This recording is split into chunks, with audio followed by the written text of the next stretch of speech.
ಇನ್ನು ಬಿಜೆಪಿ ಸರ್ಕಾರದ ವಿರುದ್ಧ ಇಂದು ಕಾಂಗ್ರೆಸ್ ಸರ್ಕಾರದ ವಿರುದ್ಧ ಬಿಜೆಪಿ ಪ್ರತಿಭಟನೆಗೆ ಮುಂದಾಗಿದೆ. ಈ ವಿಚಾರಕ್ಕೆ ಸಂಬಂಧಪಟ್ಟಂತೆ ಬೆಂಗಳೂರಿನಲ್ಲಿ ಡಿಸಿಎಂ ಡಿಕೆ ಶಿವಕುಮಾರ್ ಹೇಳಿಕೆ ಕೊಟ್ಟಿದ್ದಾರೆ. ಸರ್ಕಾರದ ವಿರುದ್ಧ ಬಿಜೆಪಿ ಪ್ರತಿಭಟನೆಗೆ ಮುಂದಾಗಿತ್ತು. ಈ ವಿಚಾರಕ್ಕೆ ಸಂಬಂಧಪಟ್ಟಂತೆ ಡಿಸಿಎಂ ಡಿಕೆ ಶಿವಕುಮಾರ್ ಪ್ರತಿಕ್ರಿಯೆ ಕೊಟ್ಟಿದ್ದಾರೆ. ನಮ್ಮ ಗ್ಯಾರಂಟಿ ಬಂದು 1.5 ವರ್ಷವಾಗಿದೆ. ಬಿಜೆಪಿಯವರಿಗೆ ನಮ್ಮ ಗ್ಯಾರಂಟಿ ಈಗ ನೆನಪಾಗಿದೆ. ಸರ್ಕಾರದ ಹೆಸರಿನಲ್ಲೇ ಈ ಯೋಜನೆ ಮಾಡಿದ್ದೇವೆ. ನಾವು 5 ಗ್ಯಾರಂಟಿಗಳನ್ನು ಕೊಟ್ಟಿದ್ದೇವೆ. ಹೊಸ ವಿಚಾರ ಇದು. ನಮ್ಮ ಸರ್ಕಾರ ಬಡವರಿಗೋಸ್ಕರ ಕೊಟ್ಟಿರೋದು. ನಾವು ಅವರಿಗೆ ಗೌರವಧನ ಕೊಡುತ್ತಿದ್ದೇವೆ. ಬೆಂಗಳೂರಿನಲ್ಲಿ ಈ ಬಗ್ಗೆ ಹೇಳಿಕೆ ಕೊಟ್ಟಿದ್ದಾರೆ ಡಿಸಿಎಂ ಡಿಕೆ ಶಿವಕುಮಾರ್ ಅವರು. ಗ್ಯಾರಂಟಿ ಸಮಿತಿ ವಿಚಾರಕ್ಕೆ ಸಂಬಂಧಪಟ್ಟಂತೆ ಏನು ಅಧ್ಯಕ್ಷರ ಜೊತೆಗೆ ಉಪಾಧ್ಯಕ್ಷರನ್ನ ನೇಮಕ ಮಾಡುವ ವಿಚಾರಕ್ಕೆ ಸಂಬಂಧಪಟ್ಟಂತೆ ಸರ್ಕಾರದ ಬೊಕ್ಕಸದಿಂದ ತಮ್ಮ ಕಾರ್ಯಕರ್ತರಿಗೆ ಹಣವನ್ನ ಸಂಬಳದ ಮೂಲಕವಾಗಿ ಏನು ಕೊಡ್ತಾರೆ, ಆ ವಿಚಾರಕ್ಕೆ ಸಂಬಂಧಪಟ್ಟಂತೆ ಸದನದಲ್ಲಿ ಗದ್ದಲ ಕೋಲಾಹಲ ಉಂಟಾಗಿತ್ತು. ಅದೇ ವಿಚಾರಕ್ಕೆ ಸಂಬಂಧಪಟ್ಟಂತೆ ಇಂದು ಬಿಜೆಪಿ ಪ್ರತಿಭಟನೆಗೆ ಮುಂದಾಗಿತ್ತು. ಯಾಕೆ ನೀವು ಅವರಿಗೆ ಸಂಬಳದ ಮೂಲಕವಾಗಿ ಜನರ ತೆರಿಗೆ ದುಡ್ಡನ್ನ ಕೊಡ್ತೀರಾ ಅಂತ ತೀವ್ರ ಆಕ್ಷೇಪಕ್ಕೆ ಗುರಿಯಾಗಿತ್ತು. ಆ ವಿಚಾರಕ್ಕೆ ಸಂಬಂಧಪಟ್ಟಂತೆ ಇಂದು ಪ್ರತಿಭಟನೆ ಮಾಡಿದ್ರು ಬಿಜೆಪಿಯವರು.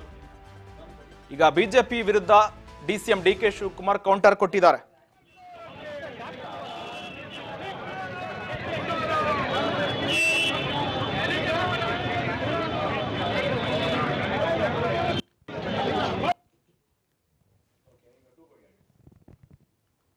ಬಿಜೆಪಿಯವರು ಅವ್ರಿಗೆ ಈಗ ಗೊತ್ತಾಯ್ತಾ, ನಾವೀಗ ಮಾಡಿ 1.5 ವರ್ಷ ಆಯ್ತು.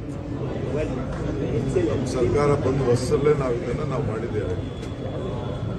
ನಾವು ಅವ್ರ ಹಕ್ಕನ್ನು ಕಿತ್ಕೊಂಡಿಲ್ಲ. ಶಾಸಕರ ಹಕ್ಕು ಏನಿದೆ ಅದಿದೆ. ನಾವು 5 ಗ್ಯಾರಂಟಿ ಕೊಟ್ಟದ್ದು ಹೊಸ ಕಾರ್ಯಕ್ರಮ.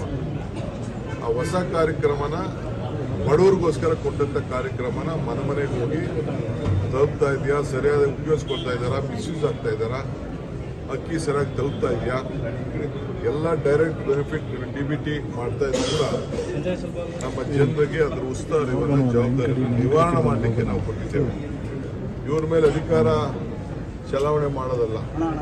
ಕೆಲವರೆಲ್ಲ ವಿದ್ಯುತ್ ಶಕ್ತಿ ವಿಚಾರದಲ್ಲಿ ಕೆಲವು ಸಮಸ್ಯೆ ಇರ್ಬೋದು, ಆಹಾರದಲ್ಲಿ ಇರ್ಬೋದು, ಯುವಕರು ಕೆಲವ್ರಿಗೆ ಪ್ರಜ್ಞಾ ಒಂದು ಇಲ್ಲದೆ ಇರ್ಬೋದು, ಅವರೆಲ್ಲ ತಿಳುವಳಿಕೆ ಕೊಡುವಂಥ ಕೆಲಸವನ್ನು ಮಾಡಬೇಕು ಅನ್ನೋ ದೃಷ್ಟಿಯಿಂದ ನಾವು ಮಾಡಿದ್ದೇವೆ. ಇದು ನಮ್ಮ ಪಕ್ಷದ ಎಲ್ಲರೂ ಮಾಡೋದು. ಈಗ ಮಹಾರಾಷ್ಟ್ರಲ್ಲಿ RSS ಕಾರ್ಯಕರ್ತನ ಒಬ್ಬ MLA ತಾವು, ಮಂತ್ರಿ ತಾವು PA ತಗೋಬೇಕು ಅಂತ, MLA ಅಲ್ಲ, ಮಂತ್ರಿಗಳು ತಾವು PA ತಗೋಬೇಕು ಅಂತ ಆರ್ಡರ್ ಮಾಡ್ತಾರೆ. ಬೇರೆ ಹಿಂದೆ ಯಾವುದೋ KRDB ಇತ್ತು ನಮ್ಮ ಕಲ್ಯಾಣ ಕರ್ನಾಟಕ, ಬಸವರಾಜ್ ಸೇಡಮ್ ಅವ್ರು 300 ರೂಪಾಯಿ ಕೊಟ್ಬಿಟ್ಟು ಪ್ಯಾರಲಲ್ ಆಗಿ ಒಬ್ಬ ಚೇರ್ಮನ್ ಅಪಾಯಿಂಟ್ಮೆಂಟ್ ಮಾಡೋದು. ಯಾಕೆ ಮಾಡೋದು? ನಾವು ಆ ರೀತಿ ಮಾಡಿಲ್ಲ. ಅವ್ರಿಗೆ ನಾವೇನು ಹಣ ಗೌರವಧನ ಕೊಡ್ತಾ ಇದ್ದೀವಿ. ನಮ್ಮ ಪಕ್ಷ, ನಮಗೆ ಜನ 138 ಪ್ಲಸ್ 2 ಸೀಟು 140 ಸೀಟು ನಮ್ಗೆ ಕೊಟ್ಟಿದ್ದಾರೆ. ಕೊಟ್ಟಂತ